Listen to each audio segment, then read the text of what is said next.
India's foreign policy and social policy and the intersection of Hindu nationalism, populism, and neoliberalism in Indian politics and policy making. She teaches courses and supervises research on foreign policy and South Asian politics. Previously, she held position at the University of Witwatersrand, South Africa, and Victoria University of Wellington, New Zealand.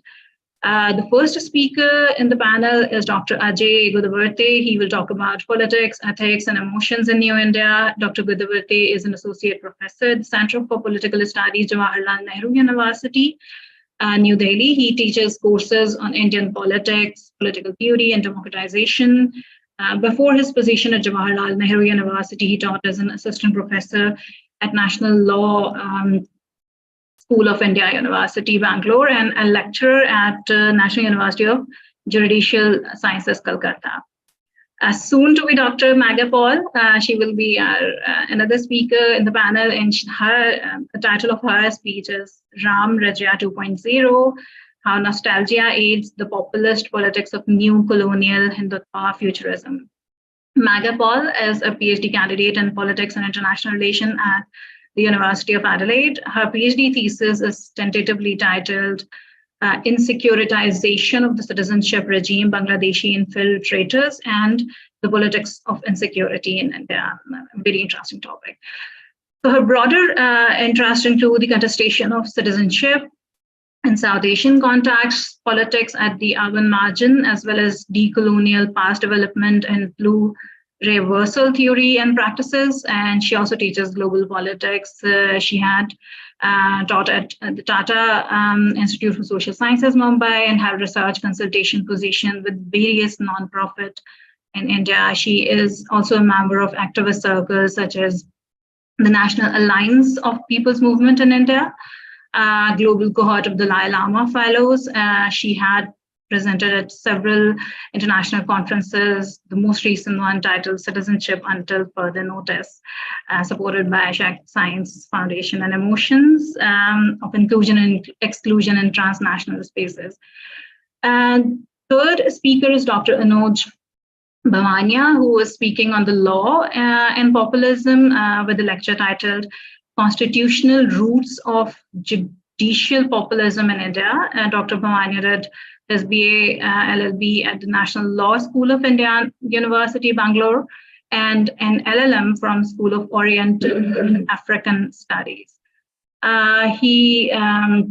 Before completing his PhD at Columbia University, New York. So he had previously taught at South Asian University and Ambedkar University, Delhi, and held several various positions, including at the Center of Modern Indian Studies at the University of Göttingen, Center for the Study of Law and Governance at Jawaharlal Nehru University, and the Center for the Study of Developing Studies in New Delhi.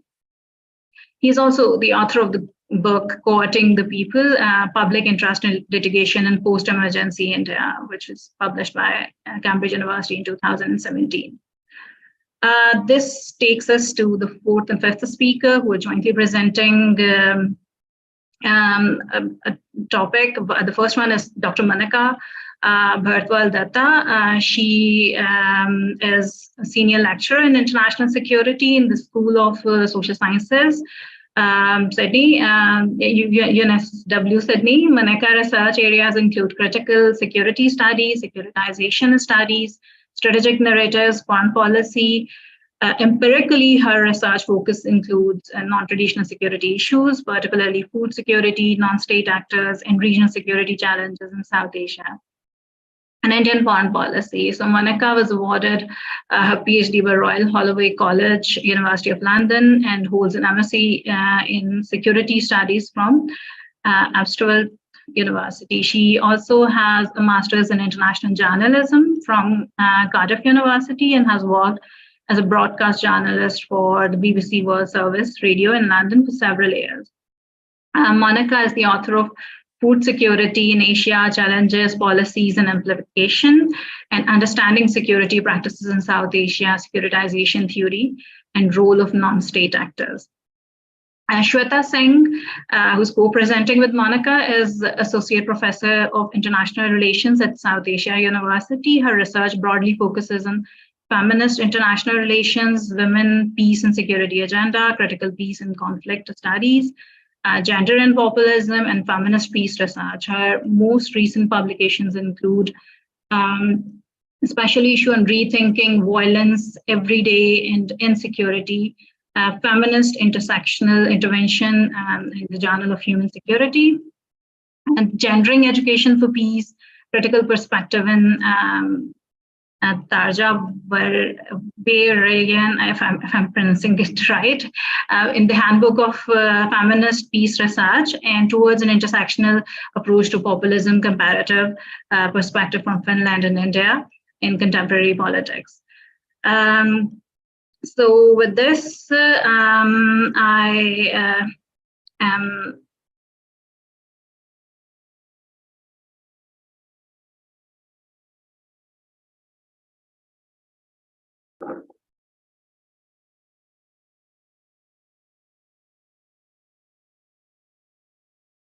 did Fiza drop out?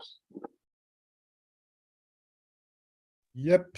Okay. You can continue. I will continue. Okay. Thank you, Fiza, for the introduction. Welcome, everyone, to this panel on populism in India. Thank you to all the speakers for agreeing to speak to us today, and thank you for the audience members for joining us as well. So in the last decade, India has been transformed by an authoritarian populist politics, which uses populist strategies to legitimize exclusionary and authoritarian policies. To name just a few, NGOs and research centres with foreign funding have had their licences cancelled. Students, scholars, journalists, activists have been charged with sedition and languished in jails. The few remaining independent media outlets are threatened with tax investigations and defamation lawsuits. Laws have been introduced to curb interreligious marriage, religious conversion and the consumption of beef. Constitutional autonomy for Jammu and Kashmir has been revoked. The government practices a variety of forms of digital authoritarianism. Citizenship laws codify the use of religion as criteria for Indian citizenship. Social and economic policies privilege the private sector and big business. Muslims have been targeted with punitive punishments. Parliament has been reduced to a rubber stamp, and opposition politicians have been targeted with defamation lawsuits. These actions and policies have been legitimised through populist discourses. NGOs, students, activists, the media, opposition parties and previous governments are all portrayed as self-interested elites, influenced by foreign ideologies who pander to minorities. Both these elites and minorities are portrayed as threatening Hindus and undermining India's development. And the Indian people who are being defended and empowered by the government, so they say, are constructed as Hindu. These are just a few of the developments that have taken place in India over the last decade. The speakers in this panel are going to discuss a few more, and they're going to shed some light on how we got here and what the future might hold. Authoritarian populism in India has been resisted, and there have been protests and political mobilisations against the government and its policies. But the regime at the national level has been resilient, and it's expected to win at the next election. In part, I think this is because what's happening in India isn't just the result of the current government, it's a culmination and acceleration of decades of social, political and economic change, all of which were already moving India in exclusionary and authoritarian directions. The speakers today are going to explore some of these issues. Anuj is discussing the role of courts in facilitating populist politics. Ajay and Maggie are discussing the role of emotions and nostalgia in building consent for populist politics. And Monica and Shweta are discussing how populist politics shapes foreign policies. These are understudied issues in the literature on populism in general and on Indian authoritarian populism in particular. So I'm really looking forward to this discussion. So let's get started. Our first speaker is Ajay Gudavadi. Indian authoritarian populism is an intensely affective form of politics which depends on the incitement of emotions. And Ajay's new book is the first to explore this in detail. Ajay, thank you for sharing your insights today. So, thanks, Priya. Am I audible?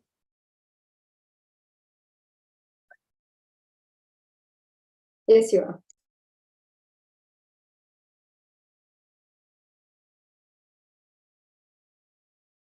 Okay, so let me begin by thanking Priya for this opportunity.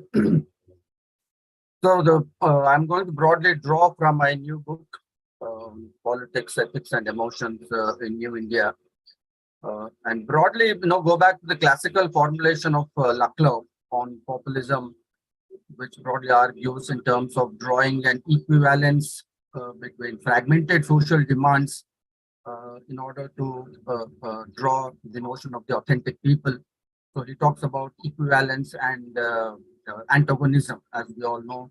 That has been somewhat a classical formulation on populism, and which is what Lucknow refers to as something that is fully political. But coming to the Indian case study, I mean, I'm testing this formulation of Laclau's in the Indian case, where you do have Hindutva politics emerging in terms of that new civil solidarity, in terms of the new normative universal, where it did manage to kind of draw an equivalence of demands across castes. Now it is even pitching across religion by making an appeal to Pasmanda Muslims, across linguistic groups. Given the humongous cultural diversity in India, I don't think it's no mean achievement that Hindutva could even generate this bit of consolidated, authentic majoritarian social group and social consciousness. So my question really is that ideologically Hindutva politics continue to remain authoritarian. They do have a conservative in terms of reinforcing existing social hierarchies and social power. They do continue to work in the registers of power and interest, yet they seem to be able to successfully appropriate the normative universal in the cultural registers. And part of my hypothesis in the book is that it is possible that it is able to do that through an appeal to everyday ethics and latent emotions. But the larger question still remains that how does Hindutva populism manage to do both the things simultaneously? That what we seem to be witnessing in India over the last 10 years is that on one hand, Hindutva has emerged as the new hegemonic articulation of civil solidarity and a new normative universal that has managed to draw equivalence cutting across castes. But on the other hand, we are also seeing a simultaneous sharpening of social conflicts between at the level of subcaste within Dalits, at the level of subcaste within OBCs. We are seeing new type of old linguistic conflicts emerging, for instance, between Maharashtra and Karnataka, re-emerging. We recently witnessed conflicts in Manipur, Haryana. So there is fair bit of social fragmentation that is being reinscribed. So moving, this seems to be some kind of an anomaly from the Laclau's kind of formulation that the equivalence does not really generate a kind of a unified, authentic population. But this authentic generation of population is actually based on deepening of social fragmentation.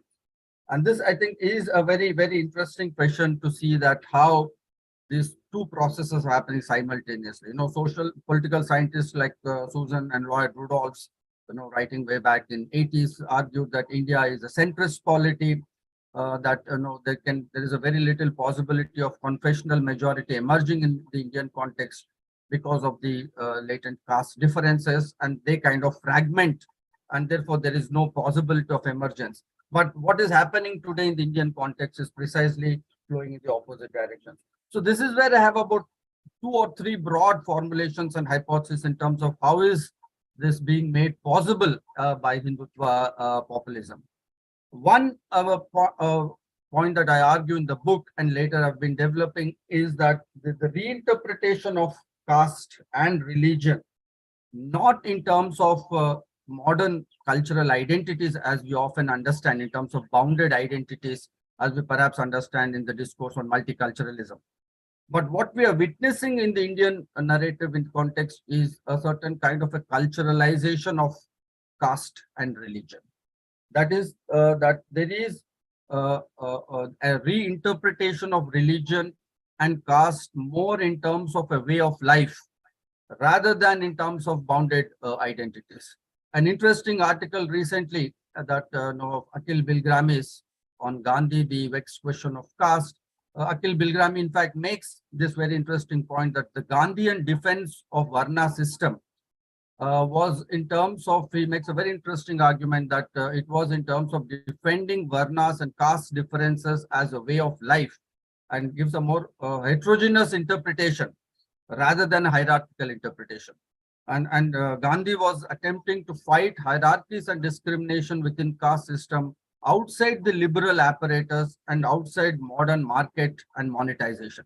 That Gandhi's attempt was in terms of preserving the sense of collective living, way of living, and cultural life world that belonged to caste groups, and fight hierarchies from within tradition and culture rather than external through liberal state and monetization on modern economy. What is interesting is that Hindutva comes very close to contemporary understanding on a social arrangement of Hindutva in terms of the way they are drawing an equivalence between religion as community, community as culture, and culture as civilization. If you look at the multiple narratives and discourses that that Hindutva politics is simultaneously operating in the Indian context, you would observe this kind of lateralization, or this kind of heterogeneity, that their defense in essence is that of heterogeneity of caste and religion, that they don't explicitly talk in terms of purity and pollution or in terms of reinscribing hierarchies.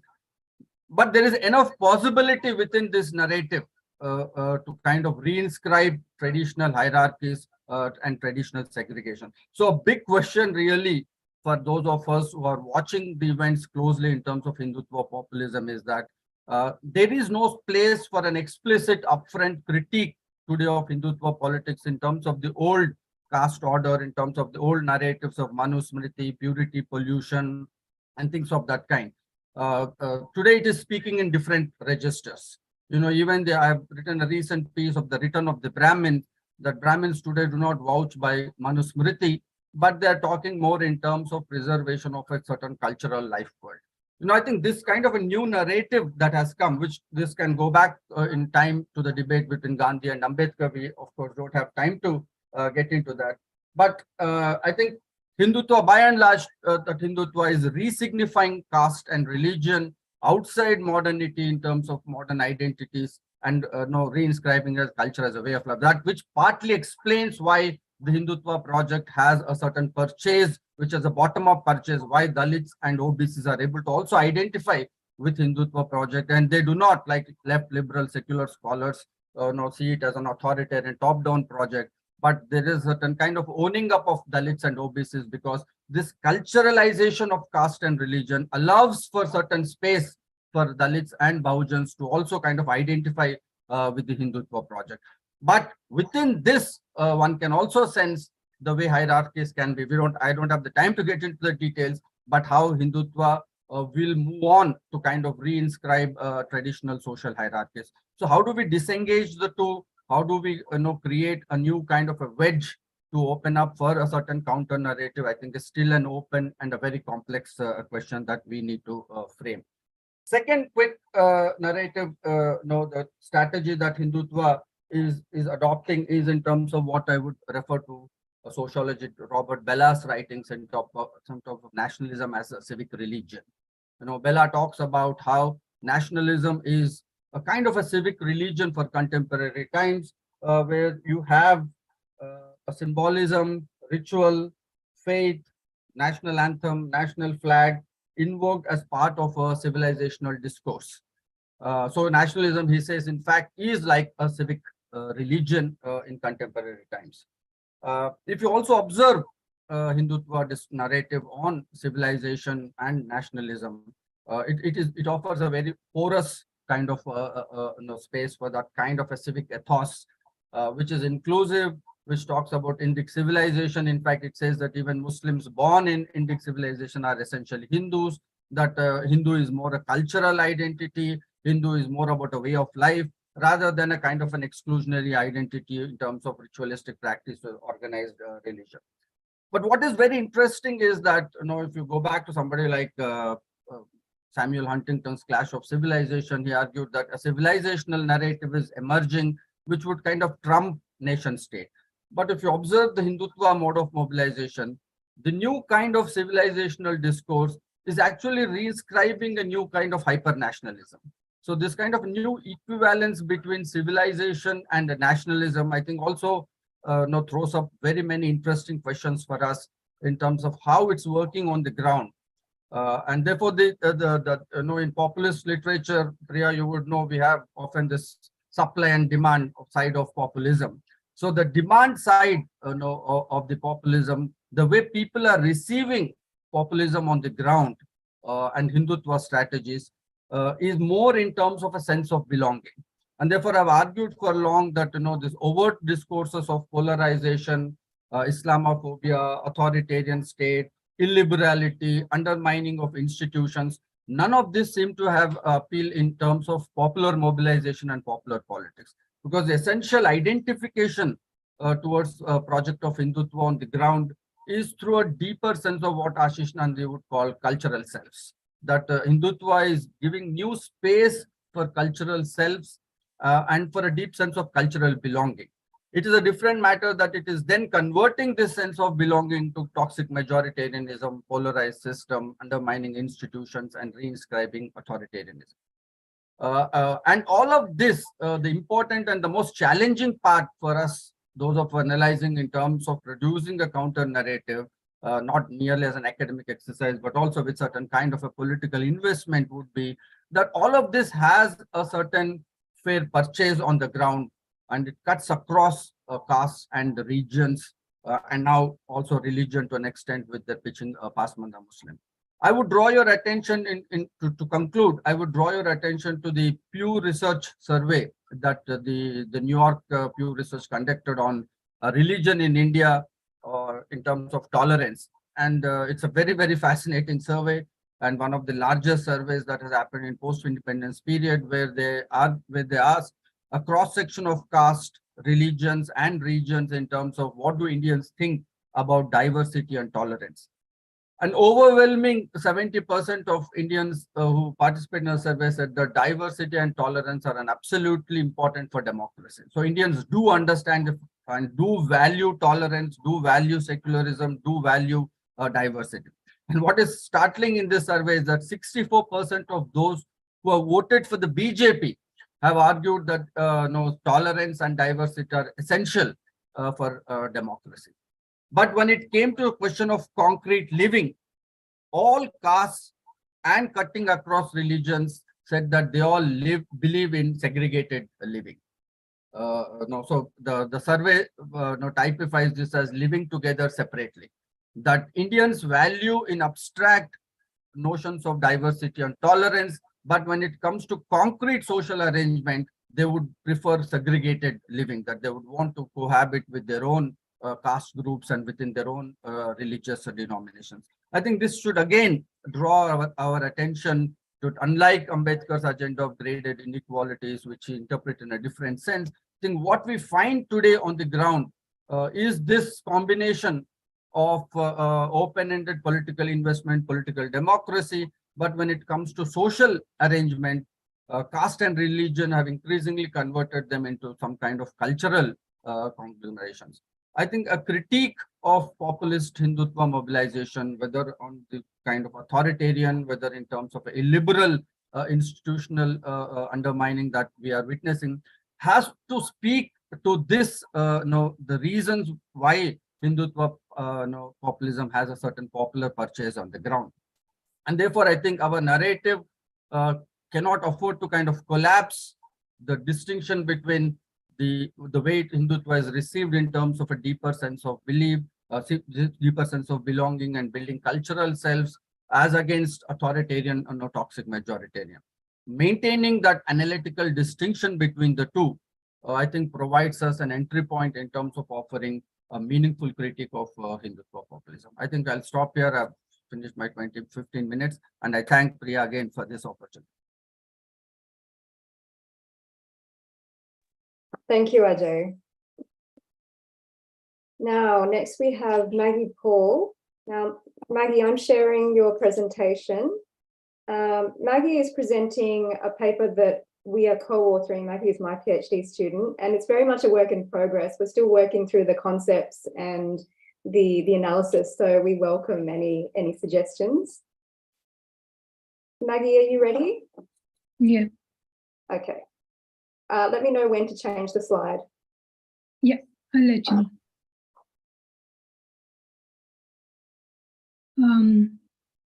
So, hello everyone, and thanks for this opportunity. I mean, in many ways, like Priya said, this is a work in progress, and this is kind of an expansion of a paper that we both wrote, like primarily Priya and I'm just co-authoring. In the Red Pepper magazine, we wrote a paper titled Ram Rajya 2.0. We've significantly expanded on it, but it's very much a work in progress. In many ways, it's good that I'm following Dr. Gudavarti, because I think there's a bit of like continuation, and of course, like we are also kind of in some ways talking to what he was speaking about cultural belonging and cultural selves and culturalization in many ways. But we are focusing on the role of this, the nostalgia, the aspect of nostalgia. So if we can move to the next slide, Priya. Basically, I'd like to start with a quote. So there are many quotes in this, just to contextualize what I'm saying. This mostly from the populist leader-in-chief, Narendra Modi, in various occasions on various platforms. So I thought I'll just start with this one. This was at the inauguration of the new parliament. And he's talking about, like I've highlighted the key points that he keeps repeating in many of the platforms. So this is, he's talking about that there was a time when India was among the most prosperous and splendid nations of the world. And it used to amaze travelers from across the world about its ingenuity and prosperity. But hundreds of years of slavery has took this pride away from us. And there was also a time when, you know, Indians were looking at other countries, other nations, and getting fascinated by what is happening there. But the India of today, like new India of 21st century, is full of high spirits, and it's leaving behind this mindset of slavery. And how it is doing that is by turning the glorious stream of ancient times towards itself. And it is full of pride, and it's doing this, and it's prepared to work for the 21st century, which of course belongs to India in the world. The whole world knows that. And it's doing that through performing duties for India. So this is a very like kind of typical quote, which encompasses many of the things that we're talking about. So next slide, if you can move to the next slide, please. So nostalgia is a key link between constructions of the past in populist mobilization and societal responsiveness to populist politics. And nostalgia, that is the form of valorization and recovery of symbols of golden ages, both historical and mythological, have been central to populist politics. But the literature on this is mostly limited to the geographical scope. It's mostly limited in its geographical scope, and with a predominant focus on Europe and Turkey. So our aim, next slide, if you can move to the next slide. So our aim is basically to talk about the continuing, frequent, and growing force of nostalgia in Indian politics, which is used in conjunction with populist mobilization for electoral purposes. And in doing so, our aim is to draw out the links between nostalgia, affect, and populism. In a way, better theorizing the affective politics of authoritarian populism in India, and contributing to the growing literature on nostalgia and populism across the world. So just briefly, if we can move to the next slide, please. Just briefly, if we talk about some of the existing literature on populism and nostalgia, It focuses on right-wing populism and identifies the source of nostalgia as golden ages associated with recent past, such as the welfare state, such as a time when the welfare state flourished, a time when political correctness was not prevalent, or when the society was more culturally homogeneous, or in some cases with imperial past like the British Empire, the Ottoman Empire, etc. And this literature draws on nostalgia scholarship, which identifies different kinds of nostalgia. One being restorative nostalgia that seeks to create a glorious past in the present. Reflective nostalgia, which is more detached and it's ambivalent and critical of the present, and a more pastoral nostalgia, which promotes familiarity and comfort of tradition and simplicity in the present. While both forms of nostalgia may be present in populist politics, restorative nostalgia has been highlighted to be dominant in right-wing populist mobilization. Much of the literature utilizes an ideational approach to understanding populism, using theories from social psychology to study nostalgia and its relation to populism as a form of psychocultural memory politics. But works in Turkey, and emotions are present, but they are often under-theorized in many of these literature that we have kind of reviewed. And work in Turkey, some works on Turkey particularly point to invocation of religious sentiment in the political uses of nostalgia. Next slide, please. So our framework, first of all, kind of has a argues that there is a problem with this ideational approach. The predominant ideational approach to analyzing populism, with its emphasis on discursive construction of a pure people against corrupt elite, is, as several critics have argued, analytically restrictive.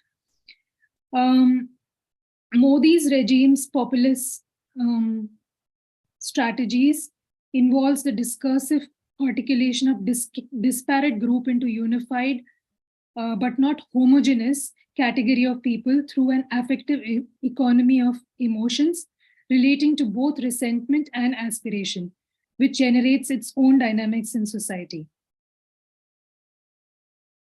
Moreover, while studies of populism and nostalgia emphasize the role of emotion and affect, the ideational approach does not give us any tools to analyze this relationship. So we use Laclau approach to populism, which is populism as a logic of political articulation, which acknowledges the significance of affect in populist politics and thus offers a more fruitful, though underdeveloped path for understanding the importance of nostalgia. Some of it is what Dr. Gudavarti kind of talked about, like Laclau argues that populist mobilization depends on the construction of an equivalential chain where different kinds of social claims are bound together to create a kind of antagonistic frontier against the powerful and the institutions that can no longer absorb them, like the elites. A vague feeling of solidarity is therefore condensed out of diverse forms of social grievances to create a popular subjectivity and collective will, which is underpinned by an equivalential bond between different popular demands. So this is what we are basing, this is what our framework bases itself on. And there is the role of affect or emotion is very crucial in creating a sustained effort that is needed to bring different groups together to create solidarity and mobilize divisions and collectivities in society. But Laclau kind of focuses on, like he emphasizes on grievances and antagonism in generating collective identification processes, but that produces like a weak account of how collective identity is formed. So like Tijans, she argues that constructing popular identities requires strong collective emotions and passions of empathy and sympathy. So we feel that in addition to negative emotions like fear, frustration, and hate, positive ones like love and enthusiasm for a common political project centered on unmet demands are needed for populist politics to succeed. In this, we are also drawing from Sarah Ahmed, because she talks about as emotions as cultural practices that produce a psychic and social, And it's important to understand how emotions and passions work to form, to mobilize and articulate divisions and collectivities in society that Lakla was talking about. She argues that emotions don't reside in individuals, and they circulate in societies, creating the surfaces of individuals and collective bodies, and boundaries between them. So for instance, so they gain prevalence through circulation. So pain, for instance, is constantly invoked in public discourses, including in populist discourses, to align subjects with each other and to spur action against the objects and bodies deemed to be the cause of pain. Similarly, love is especially important in surfacing nations, because love for the nation is out of hope and with nostalgia for how it could have been. So this gives a kind of like basic framework, and we, however, taking like guidance from these frameworks. Next slide, please. We formulate the kind of framework that's we have developed inductively called futurist nostalgia. Nostalgia in Indian authoritarian populism has some distinctive features, which requires the elaboration of an inductively developed new concept called futurist nostalgia, a framework for analysis that clarifies the relation between populist affect and mobilization in India. So first of all, it's overtly religious. We argue that Ram and Ram Rajya are not just symbols from in the case of India, how this is different is like, and we are focusing on Ram and Ram Rajya as, you know, as the vehicles of this futurist nostalgia. So Ram and Ram Rajya are not just symbols from a mythologized version of a historical past, but a mythology derived from ancient texts. So Ram is a ancient Hindu god who is mentioned in the epic Ramayana. He's not just mentioned, he's the hero of the epic Ramayana. So how it is used in these concepts, and Ram Rajya is the golden era of Ram's rule in the mythology. So how this is used in contemporary India is that the mythology derived from ancient texts, Hindu nationalist proponents have sought to construct it as an actually existing historical past, and which has been endorsed by scientific bodies and courts in India. And in the use of religious mythology, this is also connected to what Dr. Gudavarti was talking about. It's kind of using it to overcome the diversity of population in India, which is segregated in so many different ways. And the prime purpose is to maintain and grow power by means of expanding appeal to different groups, and emphasize how diverse groups can be constructed into a unified people. And this goes beyond kind of a restorative nostalgia, which talks about, you know, restoring past glory to solve the present crisis. It actually talks about drawing inspiration from past glory for a future glory. So futurist nostalgia is fueled by an affective economy of optimism, confidence, duty, freedom from the mindset of slavery, pride, authenticity, all positive emotional valences, self-confidence that is derived from the glorious past, that's Ram Rajya, and also the, you know, everlasting faith of Hinduism. which was able to withstand multiple aggressions on it and multiple kind of oppressive colonial forces to aspire for a glorious future, to be a world leader in the like it was in the past.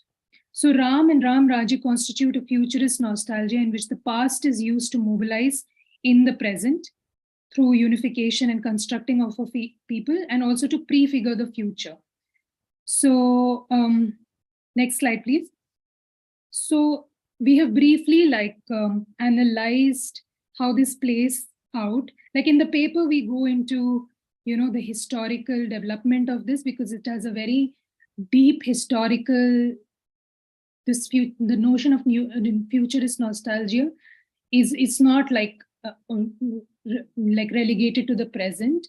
It has its underpinnings in history, how it has unfolded, and it takes on a lot of metaphors and everything from the evolution of Hindutva politics in India, and also the role of secular governments like Congress and Congress leaders, etc.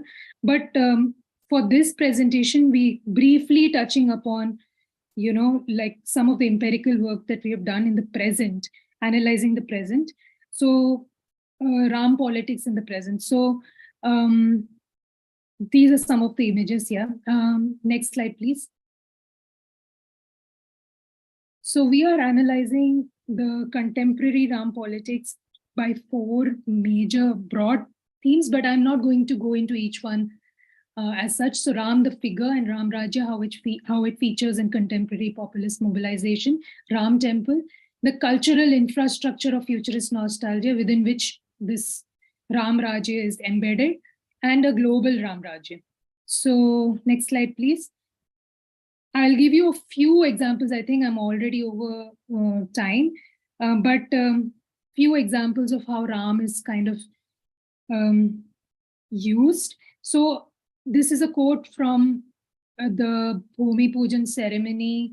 That's a groundbreaking ceremony for the new Ram temple that is, going to be built in Ayodhya. So Ayodhya is the birthplace of the god Ram. It's a city in the state of Uttar Pradesh, and so after a huge, it has a whole lot of history behind it and a relevance in Indian politics.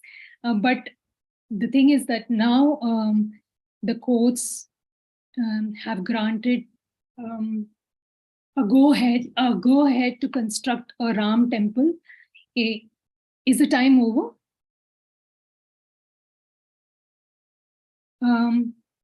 I think Priya dropped out.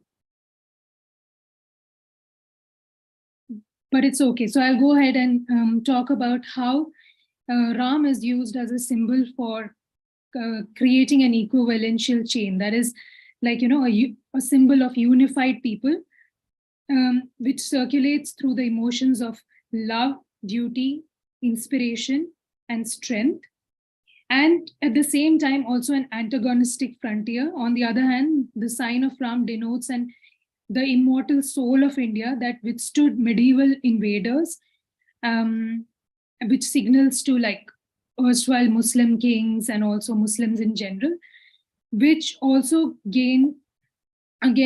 signifies a unified and resilient people who withstood against these invaders. So Ram becomes the sign of both a unified people through positive emotions like love, duty, inspiration, strength, and at the same time a kind of a tenacity against invaders. And at the same time, next, Priya, next. We can go forward, yeah, next.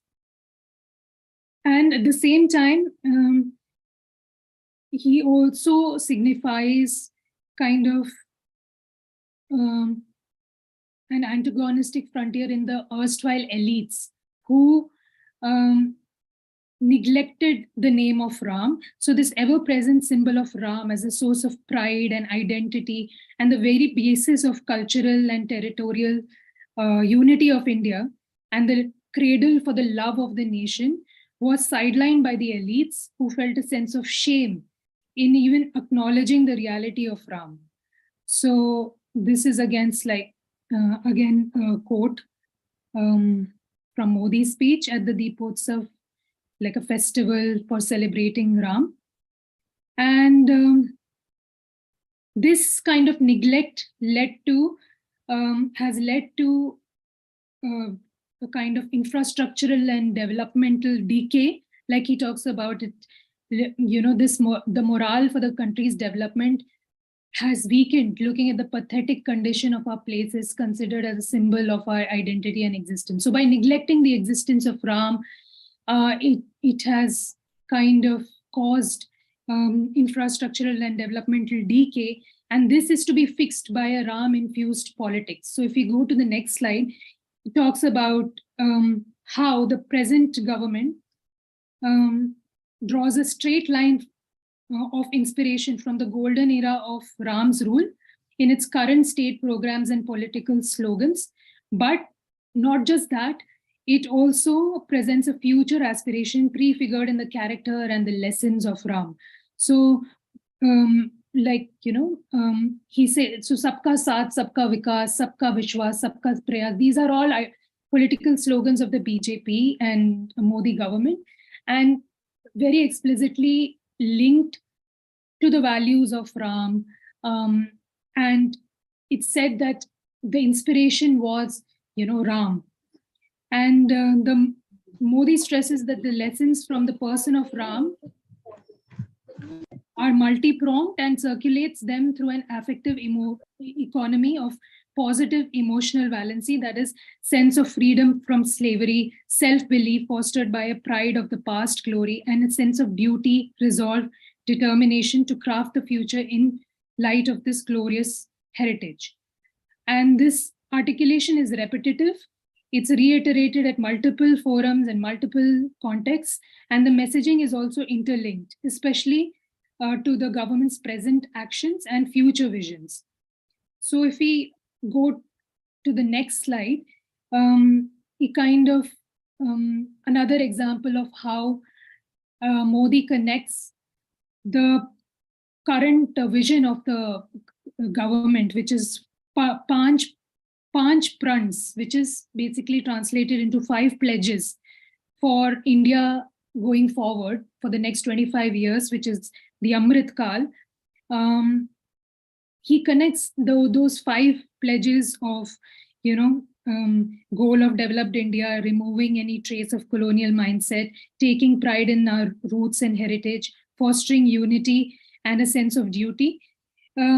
This is said to be embodied in Ram, who's not only the inspiration, but also the epitome of its realization. So it's connecting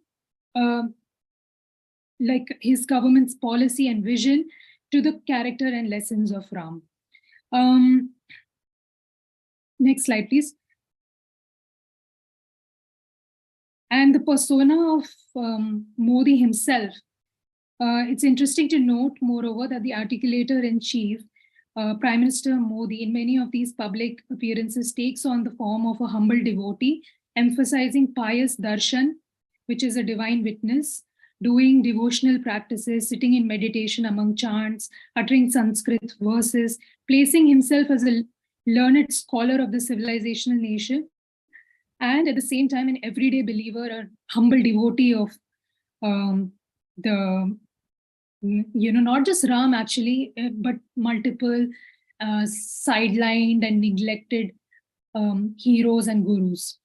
So if we go to the next slide, we'll see that this kind of what Dr. Gudavarti was talking about as well, that it is a simultaneous vision in which Ram Rajya, which is the golden rule of Ram, which is said to be the, which inspiration for the vision of the future, futurist nostalgia, in other words, is at the same time like presented as, the epitome of ethical governance, a realm of peace and impartial governance, which takes everybody together. But at the same time, this Ram Rajya is also denoting strength and, a kind of Hindu pride, So in some articulations, Ram Rajya is associated with banning Urdu, which is kind of primarily spoken by Muslims and associated with Muslims. And it's said to be against religious. So in Ram Rajya, there will be policies against religious conversions and minority appeasement. And, so there will be development of every section of the society, but at the same time, a national Hindu day and a kind of banning of madrasas, etc. So it coexists in this kind of formulation of Ram Rajya, the vision of Ram Rajya. And finally, if we talk about it, next slide, please. This Ram and Ram Rajya is actually embedded in a larger project of building cultural infrastructures, which is increasingly stressed by Modi in several contexts. So Hindutva populists have caught on to and reinterpreted this concept of cultural infrastructure, which is used in many other contexts of the world, as a material means to circulate this affective economy of both resentment and aspiration that the futurist nostalgia of Ram Rajya too requires. So the shape that this cultural infrastructure takes in the context of Hindutva futurist nostalgia is monumental infrastructural projects that seek to represent and highlight the coexistence of both modern and ancient in contemporary India. So, but what is to be stressed is that by tradition and culture here, what is primarily meant is Hindu faith centers, pilgrimages, temples, and mythological roots. And it refers to temple restorations, creations of big temple corridors, renovations of pilgrimage sites. And the intention is to circulate affect of pride in heritage and traditions and overcoming inferiority, along with promoting a modern market comfort and notions of progress. So for example, he talks about the Ramayana circuit, which is like a rail project it's an elaborate rail project that kind of centers Ramayana and its story and major places mentioned in Ramayana. Bharat Gaurav Rail, meaning Bharat pride, India's pride rail. Swadesh Darshan, kind of witnessing, these are all rail projects and they are named in a way so as to instill pride, in ancient cities that have been neglected, but which are now going to be developed under schemes such as pilgrimage, rejuvenation, and spiritual augmentation drive, which kind of acronym is the acronym is Prasad, which also translate to religious offerings. So there are multiple such infrastructural projects which connect to each other and refer to each other. And mostly they are tied to positive affective states. Through, in this quote itself, it talks about reawakening cultural splendor and revival of dharmic heritage, that is religious heritage. And in contrast to cultural infrastructure projects in other contexts of the world, which aim to promote free-flowing thoughts and interactions, and promoting creativity and engagement that could then produce other effects such as economic growth. The Hindutva cultural infrastructure is a regimented developmental project that promotes fixed, past-based religious tourism as cultural renaissance, creating virtuous citizens in the process. It is another vehicle, we feel that it's another vehicle for the Hindutva for futurist nostalgia that circulates resentment, that is of past destructions of these heritage and also neglect by past destruction of this heritage by invaders, Muslim invaders, and also neglect by elites. And at the same time instills confidence of owning up to these heritage and the identity, with the aim of building an amorphous Hindu identity, dismissing the diversity and pluralistic heritage within Hinduism into the service of a unified cultural infrastructure that restores Hindu temples into mega corridors with modern amenities on the one hand, and absorbs local deities, gurus, and indigenous warriors on the other, in the service of a unified cultural resurgence. So I think I'll stop at that. I hope I've not exceeded the time, and it's still work in progress, and looking forward to suggestions and feedbacks. Thank you. Thank you, Maggie. Let's move now to Anuj Bhuwania. I can't see. There he is. Okay, now Anuj's very interesting book sort of challenges one of the assumptions in a lot of the populist literature, which is that populism erodes institutions, that populism is the enemy of the courts. Anuj's book actually makes a more complicated argument, which is that the courts in India act as populist actors, which I found really interesting. So thank you, Anuj, for sharing your thoughts with us today. Thank you, Priya. Am I audible? I hope I'm audible. Yeah, you are. Yeah. Thanks. So I'll make a slight change to what I thought I would speak about, which is about the judiciary. I would actually speak more about the question of constitution itself. Now, what I will be speaking about is the fact that constitutionalism has actually been less of a stumbling block to the path of Hindutva in the last 10 years than was otherwise thought.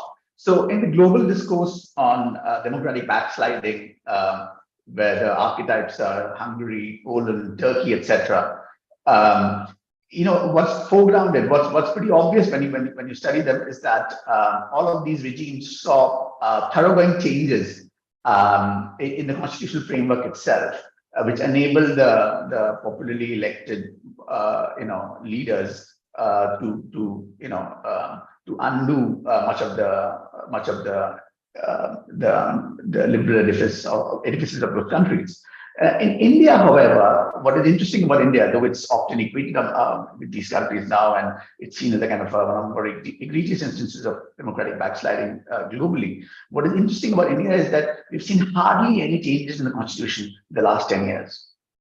That Modi has been able to further his political agenda without changing much of the Indian constitutional framework, really. There have been a couple of changes, but not I would say arguably nothing central to the constitutional framework itself.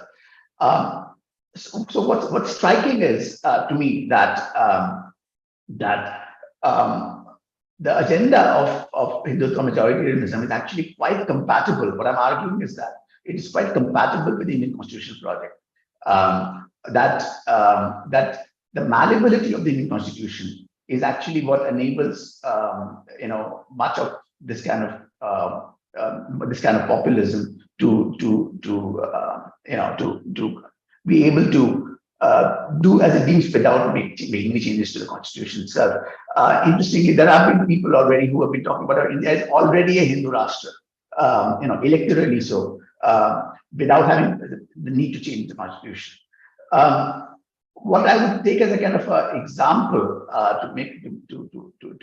to further illustrate this is something that's going on as we speak. The hearing in the Supreme Court right now on the status of Kashmir, the changes that brought about in August 2019. There were two major changes.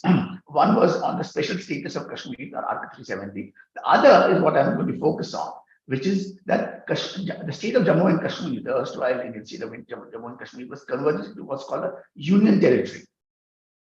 Now, this is, of course, sub judice, and it's being argued, like I said, right now, you can see on YouTube this case being argued. But what is remarkable is that on the face of it, Articles 3 and 4 of the Indian Constitution actually allow the center, the union, to unilaterally make changes to the very structure of the states, to convert, to dissolve one state, and to merge two states. For instance, the erstwhile state of Hyderabad was dissolved in 1956. and merged with another state called Andhra Pradesh. So what is remarkable is the very identity of the states can be changed, and that through a simple majority. This is remarkable in many ways, and I'm talking under the aegis of an Australian institution right now, and that this should be quite anomalous by any any understanding of federalism. And it was indeed noted to be so by an Australian federalism scholar almost 2 weeks after the Constitution came into force. A comparative federalism scholar called Casey Weir wrote an article in February 2009, in February 1950, in the Venerable Allahabad Law Journal, where he was struck by how the 1950 Indian Constitution is actually more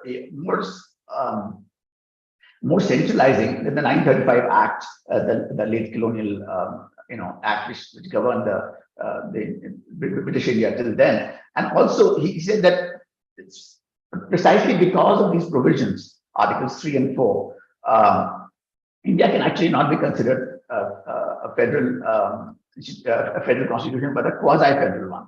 This term has since haunted Indian federalism studies, and but it's important to note that this has been picked up by all manner of people, including in 1987, the then BJP president L.K. Advani gave a presidential address in Vijayawada, where he noted that India is not a federal country, because you can't have provisions like that and be called a federal country. And he noted that India should maybe move from having 20 odd states as it then had to 60 odd states, because this provision is there, and this in a sense enabled such thoroughgoing changes. Now, what is interesting to note is that since 1950, the status of Indian Constitution, which is seen as a kind of like an anomalous entity, by the 90s, Indian Constitution had almost become a kind of a model constitution for the global South. And the fate of federalism is quite interesting. From being seen as not federal enough, by the 90s, Indian federalism had almost become a model, and explicitly argued to be so by no less a figure than well-known political scientist Alfred Stepan, where he in a couple of very important, very influential pieces, he's actually argued that the US has stopped being a model for federalism for most multi-ethnic, multicultural countries, and it's India which has become the model. But it's interesting to read about it. The last iteration of that argument was in 2012 with this formulation of something called state nation, which has become quite influential since then. Now, what's interesting is that in this formulation is precisely the flexibility of Articles 3 and 4, that the provision which enables the union to unilaterally change the constitution, the very identity of a state. Those provisions were precisely the condition of possibility for Stepan for having this something called state nation. That is, that precisely the fact that India could accommodate the Indian Union could accommodate the demands of various ethnic communities, forging new states for instance, in the Northeast. That's the example he would, Northeast of India.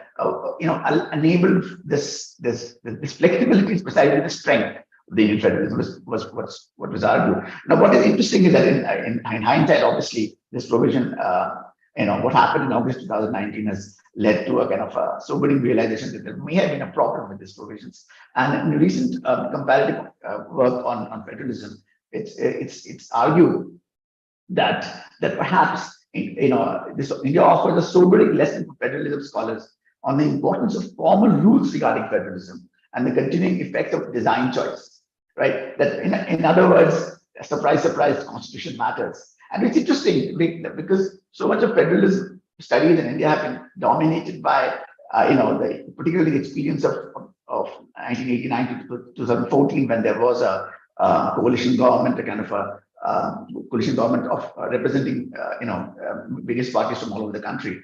That somehow the very structure of the kind of the centralizing structure of the constitution itself was forgotten. So that is one lesson. The second lesson is that Indian Constitution, I would argue, is explicitly designed for what's in what particularly in Indian legal discourse is called misuse, right? And there are multiple instances of this, that Indian Constitution was drafted in a kind of disregard of the the problem of entrenchment. Now, entrenchment is very heart of what Constitution is supposed to do. It's in the kind of a balance between politics and constitution. Constitutionalism. What a constitution does is entrenches certain things that cannot be changed by an elected majority with any ease, right? And in India, that was conspicuous by its absence in very key areas. Most famously, of course, in the amendment provision itself, where the process of amendment was made remarkably easy. But also important provisions like Article 356, which enables elected governments to elected central governments to dismiss elected state governments. And that was the bane of Indian federalism for the first 50 years of its existence. And there are other examples like ordinances, for instance. And another very important example, all of which are being weaponized right now by the current government, of course, is the refusal to constitutionalize criminal procedure. That India is one of the few countries with much vetted bills of rights, which actually refuse to minimize criminal procedure except in a very minimal manner. Recently, Ambedkar's granddaughter's husband, Mr. Anand Tiltumbe, was released, and there was an interview, a very interesting interview published with him and his wife, that is Ambedkar's granddaughter. When Ambedkar's granddaughter was wondering if the constitution that her grandfather was instrumental in drafting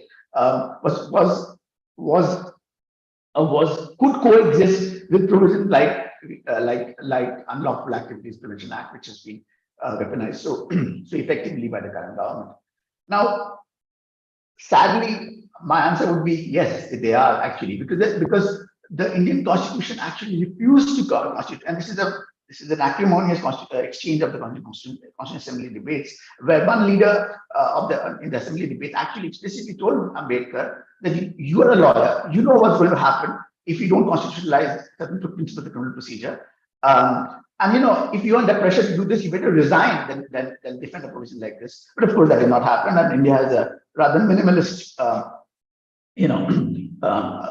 regimen of criminal procedure, which has been constitutionalized. Anyway, so there's a problem of under-entrenchment, and there's a problem of centralization, which has been quite central to Indian constitutional design itself. I mean, in this, what I'm trying to do is that in much of the study on Indian populism, Indian contemporary politics, crisis of Indian politics now, it's the Constitution itself is given a free ride.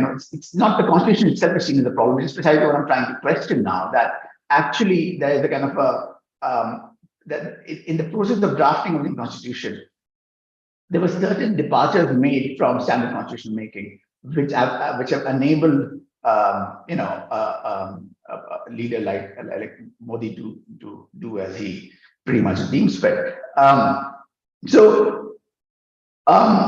What I'm trying to argue then is that if we are trying to understand the nature of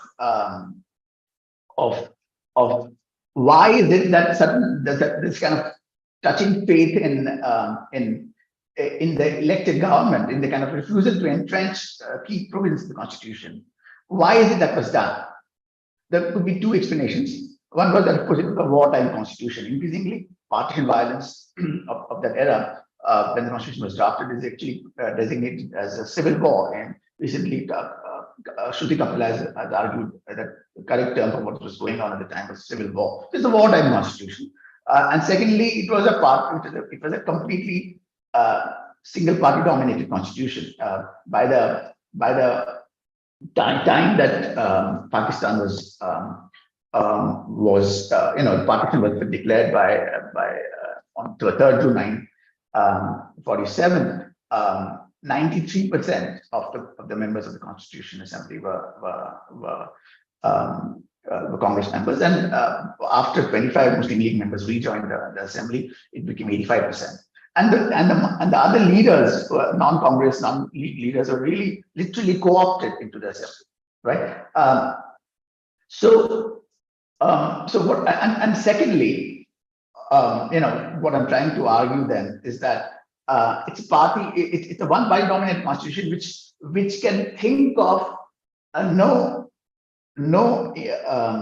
possibility in the near future of any other party dominating the center in the manner it did. So when you have a provision like 356, which in a sense constitutionalizes something like a militant democracy kind of form, that the worry that a far left or far right would come to power at the state level was there. Therefore, a provision like 356 was incorporated, but not the central level. So there was no worry. So there was no need to worry about the abuse of provisions like 356. In fact, Ambedkar specifically talks about the idea of the problem of misuse or abuse in the context of debate of 356 or ordinances, but says that, well, he does not see that happening. So what I'm arguing there is that these instances, these examples of single party domination and civil war, are really not, they're not, in the Americanism, it's not it's a feature, not a bug of the Constitution. Why is it that there is a single party domination? Why is there civil war? And here I'm going to quote no less than Ambedkar himself.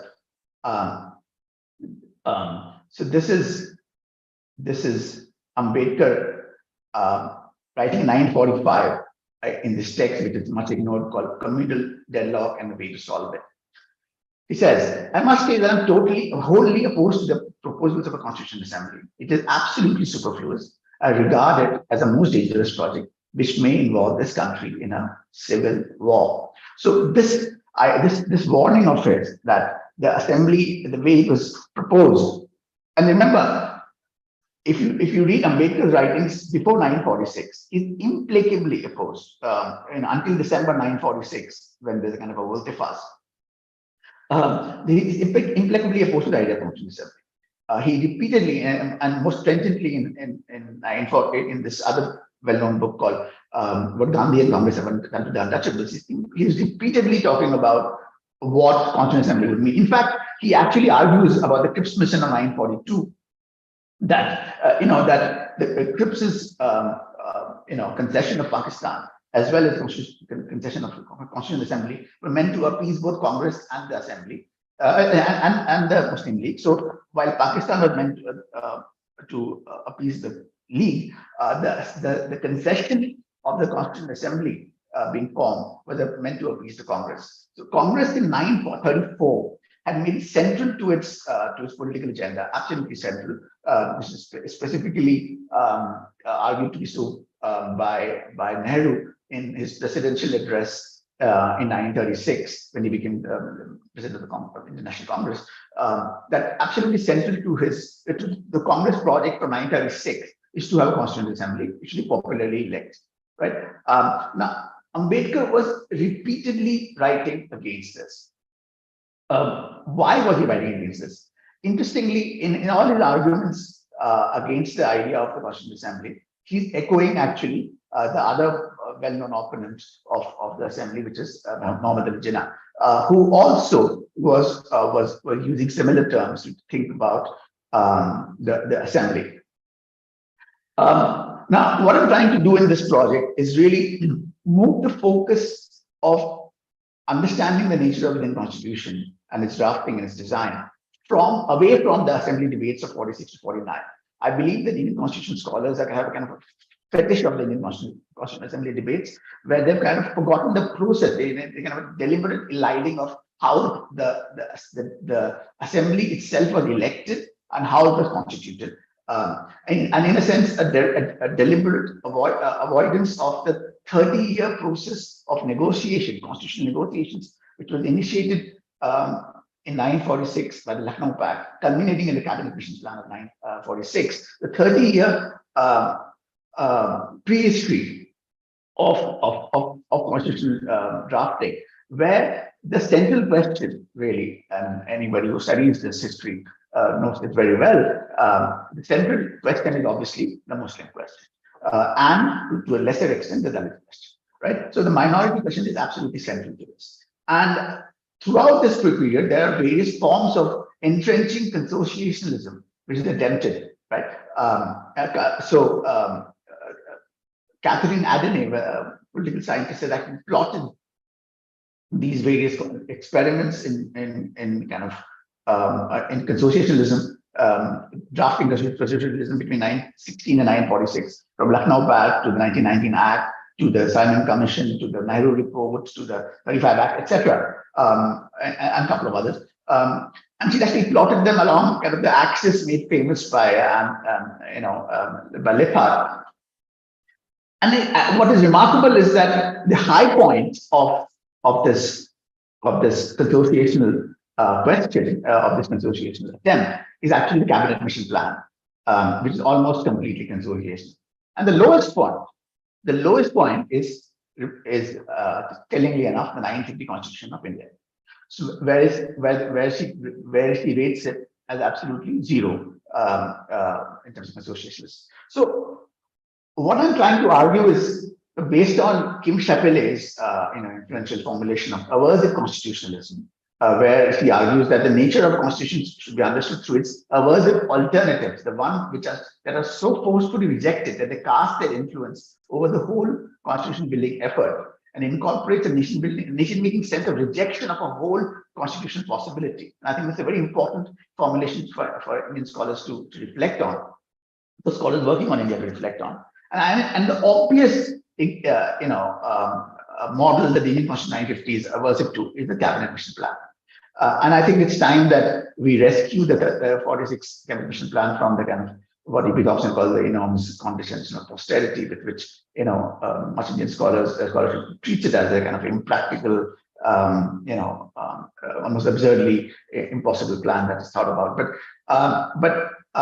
So I would say that if you reflect on what it was responding to, and of course the most famous example of this aversion to the 46 plan is by K.M. Munshi, one of the ideological forefathers of the party in power currently, where he argued. I mean, of course, Munshi had a very important role in the Constitutional Assembly. Where he was positively gleeful at the failure of the mission plan. Remember, the implication of the cabinet mission plan is, of course, immediately that it was either the plan or the cabinet mission plan or partition. And partition was obviously inevitability after the failure of the plan. The Congress is actually quite willing to go down that route.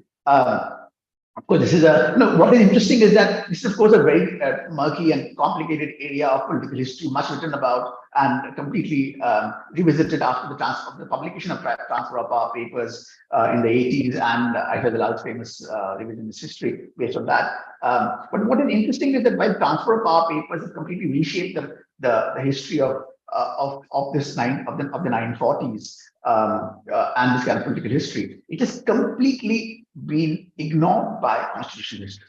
Constitutional history, for much of the scholars, of scholarship of Indian, people writing on the Constitution, especially, begins in December 1946, with some little bit of prehistory prior to that. But what's interesting is, so what's interesting is that this history is ignored. But Munshi, when we read somebody like Munshi, he actually says that whatever other members may feel, this is other Constitutional Assembly members, I feel, thank God, that we have got out of this picture bag at last.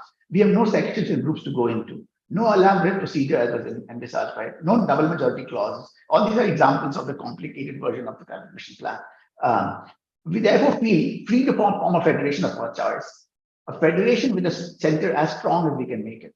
Therefore, sir, I personally am not at all sorry that this change has taken place. We have now a homogeneous country, though our frontiers have shrunk.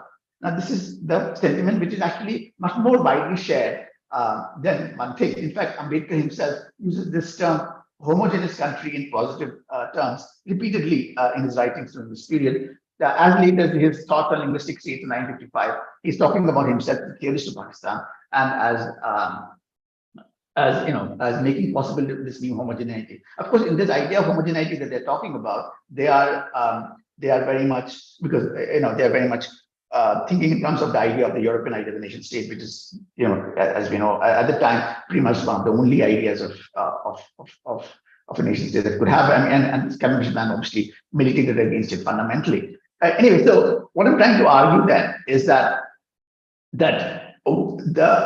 any kind of robust confederal or federal consortialism was precisely what the Constitutional Assembly was averse to and explicitly averse to. And what they were trying to make sure was a kind of a constitution which could enable kind of the example of majoritarianism that Ambedkar had warned about in his 346 writings. And if you want to understand the volte-face of Ambedkar, it's interesting to revisit Ambedkar's own approach to partition, which has now been written about extensively and been revisited now, about how he himself, in his desperate attempts to avoid the cabinet mission plan itself, he goes as much as to go to Churchill and try to persuade Churchill to stop from any transfer of power in terms of the plan, or even he goes to the UN trying to oppose the Indian government. And in fact, Jan Smuts, the South African leader, picks up on Ambedkar to argue that, well, actually, in many ways, India practices a worse form of apartheid than South Africa. Anyway, so this is an interesting history to revisit, which Indian constitutional scholars could do well to revisit. But anyway, so all I'm trying to argue then is that in many ways, it's important to revisit the original sense of Indian constitutional design to understand how a model how a certain form of majoritarianism was inscribed in the Constitution itself, precisely because the Constitutional Assembly itself was deeply majoritarian in its very nature, as Ambedkar had repeatedly warned. How am I doing for time? I think you're out of time, unfortunately. So we probably have to move on to Shweta and Monica. Yeah. But I think the gist of your very interesting argument. Thank you, Anuj. Thank you. Okay, Shweta and Monica, are you there? Yeah, and you don't have a PowerPoint, right?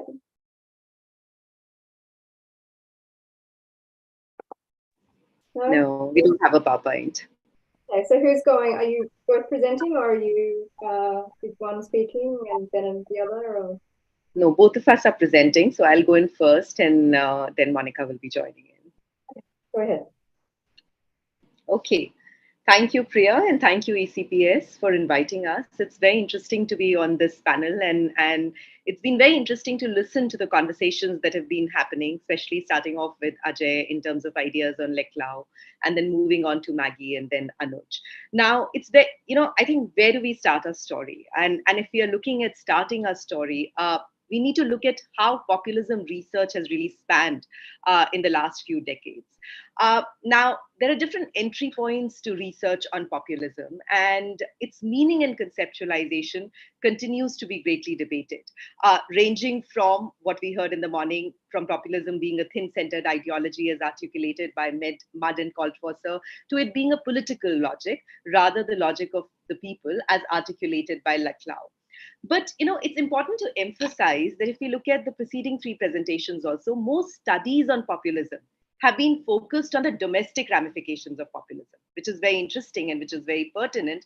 But where do we make our entry point? Monica and I have been interested in the international ramifications of populism. How do we conceptualize populism?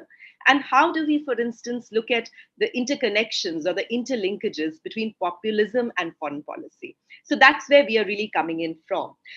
Now, this is not to say that there's not been research. There is still research that is happening on populism and the international dimensions of populism. So for instance, there's been very interesting research which is happening on how populism challenges the structure of liberal international order, or how various versions of populism or how various variants of populism interact with globalization. There's been some bit of research on populism and foreign policy decision making. There are a few others which look at trade and immigration. So I think what is still marginalized in terms of this interlinkage between populism and the international aspects of populism or its international ramification is this issue of refugee policy. So, how do we actually look at refugee policy as foreign policy? And how do we then explore the interconnections between populism and foreign policy? Are there any interconnections that we can actually interrogate? For instance, in the case of India. We have to admit this paper is really work in progress. Both Monica and I actually look forward to any critical feedbacks, your thoughts on this paper.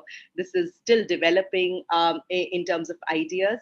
But in terms of the central puzzle, we are interested in understanding how does populism affect the foreign policy preferences and outcomes of populist governments in power. And I want to stress on both the words preferences and outcomes.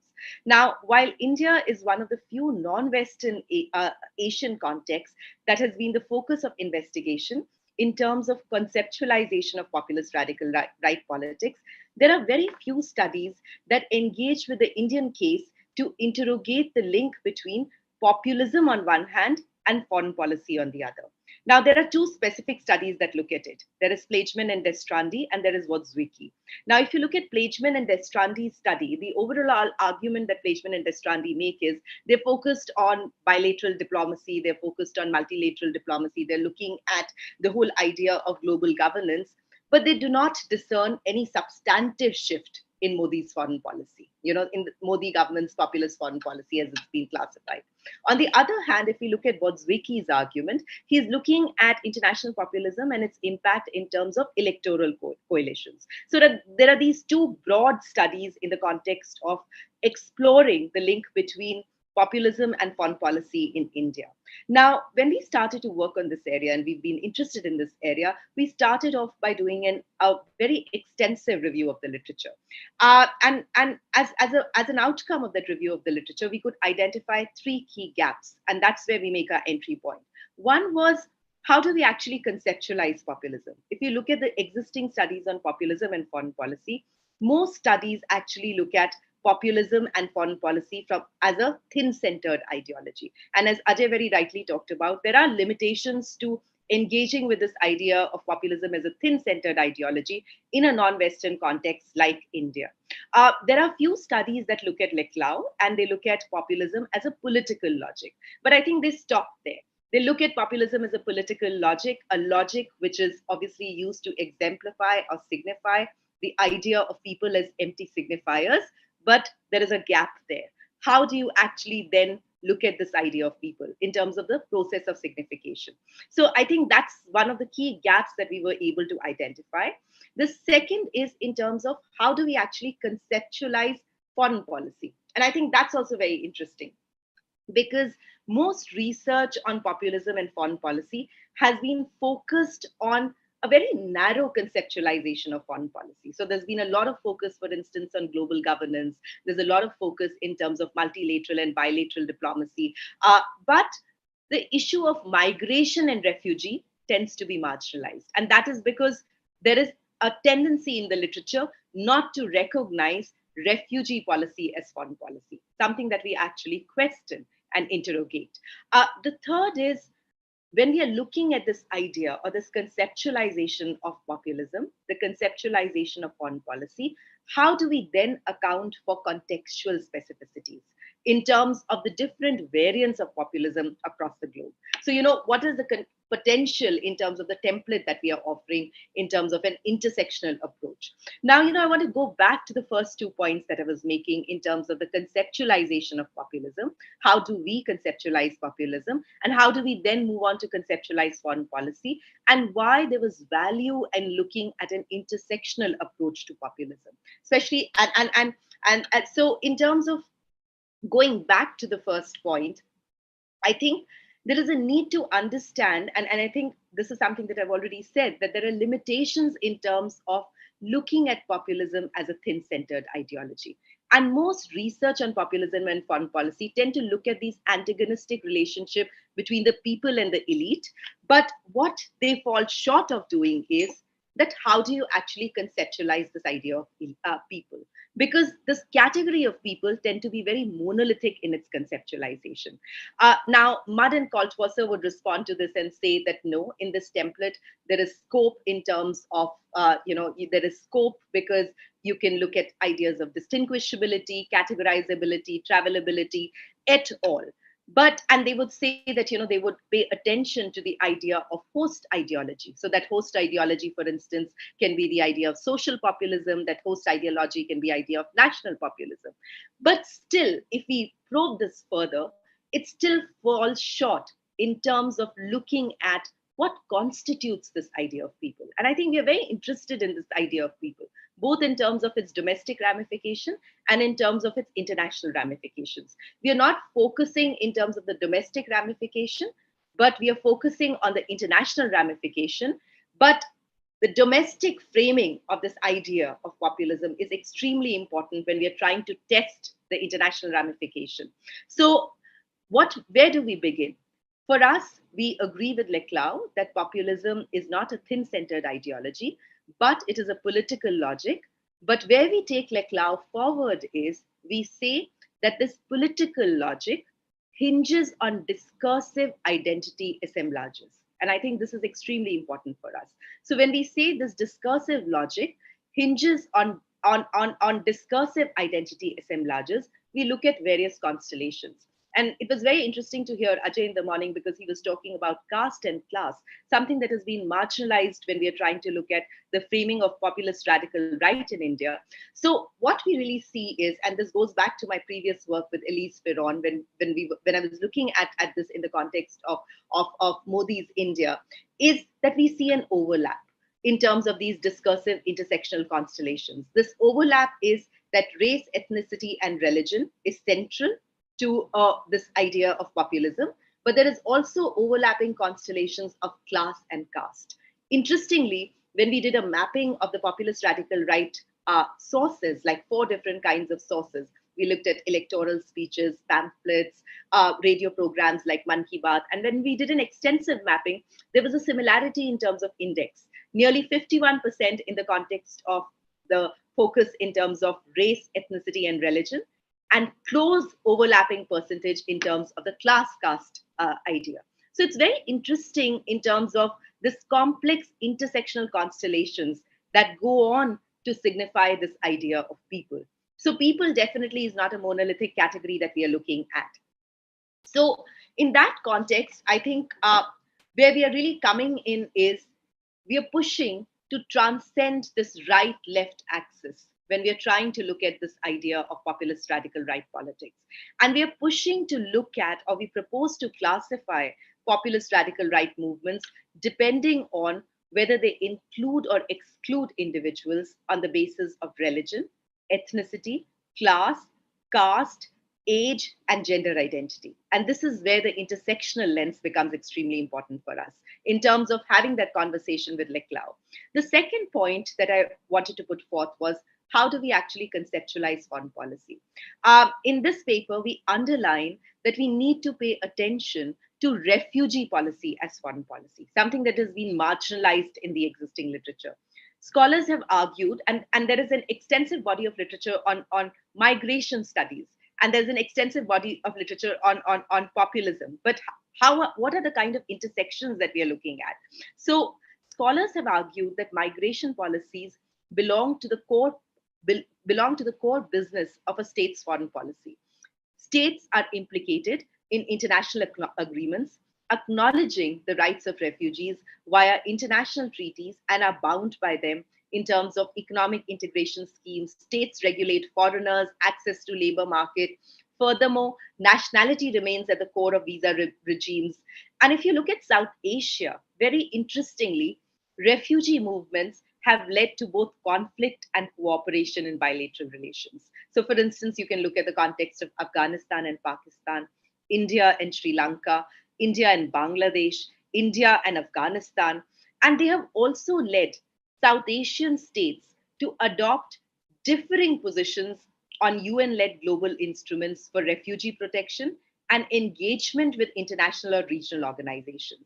In this context, and I underline this, in this context, we argue refugee policy is foreign policy. And it's important because, this conceptualization of populism using the template of using the intersectional template, and this conceptualization of foreign policy as refugee policy allows us to make three important theoretical conceptual moves. Monica will come into in terms of the empirical part of this, but I think these are important contributions in terms of where we are taking this conversation forward. First, as I said, when you look at or when you consider refugee policy as foreign policy, then it becomes a site for signification and reproduction of difference between the people and the dangerous foreign other. Second, it enables the interrogation of these categories of difference, the people and the dangerous foreign others, not as monolithic, but as intersectionally constructed along varying discursive identity constellations. And as I said, on a spectrum of race, gender, religion, nationality, ethnicity, and so on. And this is very critical when we are looking at a nuanced understanding of how domestic populist politics, relying on such discursive identity assemblages, are connected to particular shifts in policy preferences and outcomes in the names of foreign policy. Third, such an approach also helps us for developing empirically grounded insights to look at the structural and systematic relations of power. In this presentation, we are not really talking about the politics of neighbors in the context of Myanmar and Bangladesh, but that's something that we are developing in the paper. So we just did not want to bring it here right now. But against this theoretical conceptual backdrop, we deploy an original and innovative intersectional analytical approach to investigate the links between populism and foreign policy through a case study of India's refugee policy under the BJP-led Modi government. I'll now invite Monica to come in terms of how we investigate this in the context of the Rohingya refugees. Monica. Thanks, Shweta, and excuse me, thank you, Priya, and everyone else involved in convening this panel. I'm acutely aware of the time, and I will try and just perhaps give you a little flavor of the empirical analysis rather than really kind of opening it up for any kind of scrutiny, at least not in my delivery. So in our analysis, we examine three shifts that we that appear to have taken place under the BJP-led Modi government since 2014 with respect to its refugee policy, particularly in relation to the Rohingyas. The first one is a sort of institutional legislative shift where we've seen amendments made to domestic legislation that is used to govern refugees and foreigners in India. There's no actual legal framework specifically for refugees in India. The state uses these three different acts to sort of monitor, control the movement of refugees, including sort of housing them, jailing them, and deporting them. But traditionally, and even though India is not a signatory of the Refugee Convention and its additional protocol, it's traditionally maintained and adhered to the principle of non-deportation or refoulement. And what we have seen is through these legislative changes, and these legislative changes have been broadly accompanied by a discursive shift, BJP leaders and other senior government officials using representations of refugees, particularly Rohingya refugees, as threatening, dangerous foreign others. Together with this discursive and institutional shift, we argue that there's been a normative shift then, that it's translated into a normative shift where we've now seen the deportation of Rohingyas. And India in the past has, not to our knowledge, certainly in our analysis, deported refugees who have been recognized, as refugees. And so what we have discerned is the different identity constellations that have been at play in these representations hinge on, these assemblages of race, ethnicity, and religion. And this is where we are kind of, trying to unpack and apply our intersectional approach to populism. There's only 10 minutes to the hour left, so I'll leave it. And yeah, over to Priya. Okay, thank you, Monica. All right, now we have 10 minutes for, well, maybe 5 minutes for questions. Are there any questions from any of the audience members? I can't see anything in the chat.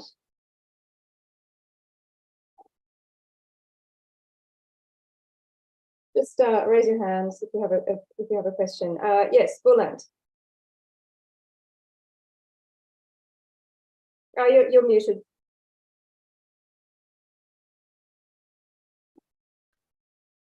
Thank you very much for these inspiring and insightful presentations. I am very grateful to hear and listen to these great presenters. My question is that we experience in the Western world, especially in Europe, that these populist leaders and populist actors interact very efficiently and they collaborate very, very efficiently. They inspire from each other, and they repeat a kind of manual, and they follow the same process to establish a kind of populist authoritarian regime, like Erdogan imitating Putin, Viktor Orban is imitating Erdogan, Netanyahu is imitating Erdogan again. Do you think there's a kind of interaction between Indian populist actors and the other actors around the world, especially from China or Pakistan or Russia? How this mechanism operates in Indian case? My question is open to any panelists' contribution. Thank you, Buland. We might take another question and then we'll answer them. So Proma, do you have a question? Yes. Hi, Priya. Hi, everyone in the panel. It was fantastic listening to you all. So I have two questions and I'll be brief with them as much as.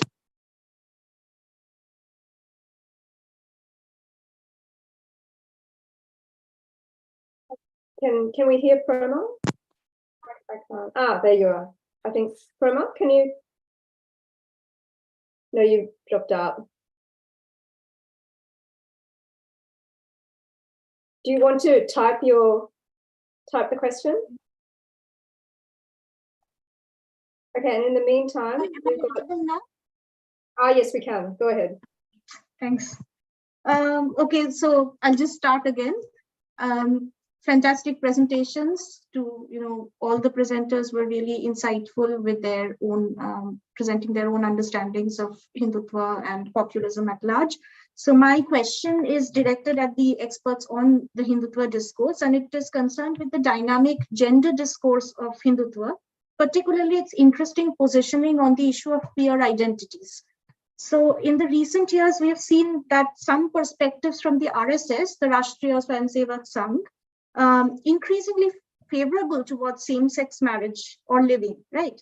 So this is in contrast to how PRR parties, populist radical right parties in Europe, rampantly displaying queerphobia. And also in Latin America, we have seen how Bolsonaro, for example, is infamously homophobic. So my question is, with regard to Hindutva, every hegemonic populist discursive formation has its own strong boundaries, right? We may call them equivalential logics as per Laclau. So by becoming so accommodationist, is Hindutva at the risk of diluting its boundaries? So that is one question. And the other very brief comment, rather reflective comment, is it deals with Maggie and your paper, Priya. So we know that nostalgia, as per your paper, it can be a pretty important tool for PRR parties like the BJP. So I was wondering if nostalgia can be of use to the mobilizational strategies of left-wing populists. And this may be beyond the scope of your paper, so please feel free to ignore this question if it is beyond the scope of your paper. We know that memories of militant trade union movements and peasant movements of yesteryears can also probably serve as reflective nostalgia, if not restorative nostalgia, for left-wing populist parties. So how far can they be effective? So these are the two questions I have. Thank you very much. Thank you. And we've got one more question from Ibrahim. Muted. You're muted. Yeah. Hello, everybody. I'm an economist, so quite naturally, I would like to hear some aspect of economics in the rise and progress of populism in India. So, because as you know, the role of economics in the progress of populism is also quite significant parameter. So just I am looking at the situation of India in terms of, let's say, the change of per capita GDP in India. By the way, my question is open to the floor. Anybody would kindly contribute to my question. So the per capita GDP, for instance, in India started to rise from around $250 at the beginning of 1980s. As of today, it is around $1,500 as compared to 13,000 in China, starting almost from the same level of change at the beginning of 1980s. So India is, as of today, is lost in terms of per capita GDP as compared to world average, as compared to middle income countries, as compared to upper middle income countries, as compared to BRICS average. So whatever category you take, it seems that India is lost. So I would like to ask if there is no role of economics in the progress of populism in India. Isn't there any relationship between, let's say, culture, religion, and economics there?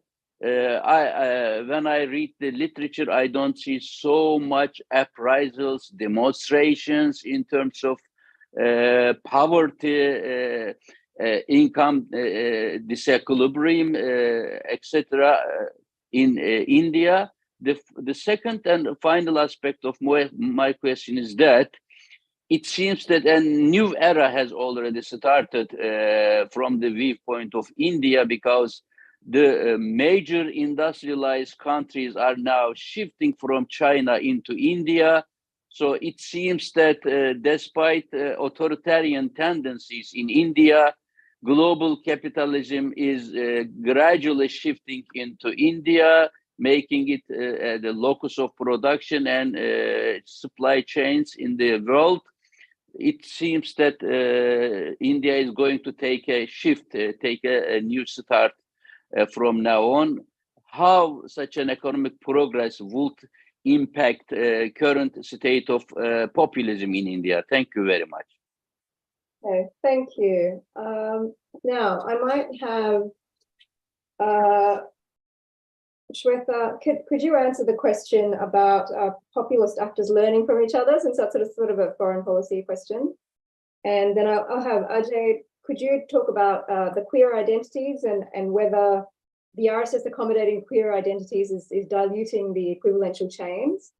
And if we have time, we'll get to the two last questions on nostalgia and economics.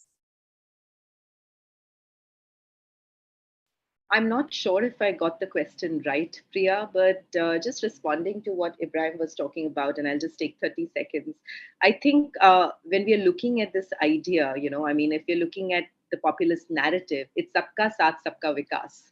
And vikas to translate would mean in terms of development politics. So when you're talking about but there is a distinction here, Ibrahim. I mean, if you're looking at the rise of populists in let's say in Eastern Europe, or if you're looking at it in the context of Europe itself, it's very different from the Indian context. And I think that's the departure point in terms of our analysis. Here, religion, ethnicity, race, if I can use that as an intersectional constellation, is overlapping with the class dimension of it. So I think I would agree with what Ajay was talking about, that how there is this whole politics of culturalization in terms of be it the politics of religion or be it in the politics of caste. But to say that economics is not part of this discourse would be problematic. But I'm not sure if I actually understood your question right. But I would not classify this as a crisis of the neoliberal order, which is what some of the, many of the writings, for instance, on populism in the context of Europe have been talking about in terms of the politics of mobilization. So I would not definitely classify it as a crisis of the neoliberal order. I don't know if I answer this and I got your question right, but I'll stop here. Over to you, Ajay. Yeah, to that specific question, Puruma, if you have seen, what RSS, recent promulgation, they said that they accept where homosexual relations living together, but they do not accept marriage. So obviously they are making those boundary lines, that what is acceptable and not acceptable. So the question that whether this is leading to a kind of a dilution, so I wouldn't say it's a dilution of an ideology, but I think they have changed, there's a shift in the strategy where they do recognize modern democratic principles. And that the entire project today is in terms of a certain process of appropriation of modern democratic principles, and they don't see a necessary conflict between the two. I think that partly came through in Anuj's presentation in terms of constitutionalism. So I think all modern democratic principles can be internally subverted, and that's how they're doing a bottom-up reading of these democratic principles. So if you take caste, they can do in terms of graded inequalities. There are internal hierarchies within OBCs and within, So what we talk in terms of intersectionality is that's where they see social fragmentation. So what is the conceptual distinction we make between intersectionality and what we talk in terms of equivalence? They can see in terms of social fragmentation, in turn itself consolidating a unified monolithic order. So they're actually sensing a different set of possibilities from our sense of articulation. So that needs a longer deliberation of how they go about doing that. All right, now I think we have well and truly run out of time. Fiza, did you want to say some closing remarks?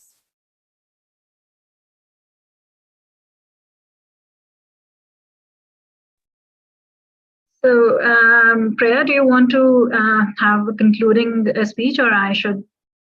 Oh, look, I think we're going over time, so I think but look, I want to thank everyone for participating. I think from Ajay, what I got out of your presentation was cultural pride. That's a key aspect of the authoritarian populist project in India, and cultural pride worked through different ways, through different groups, is what's being articulated here.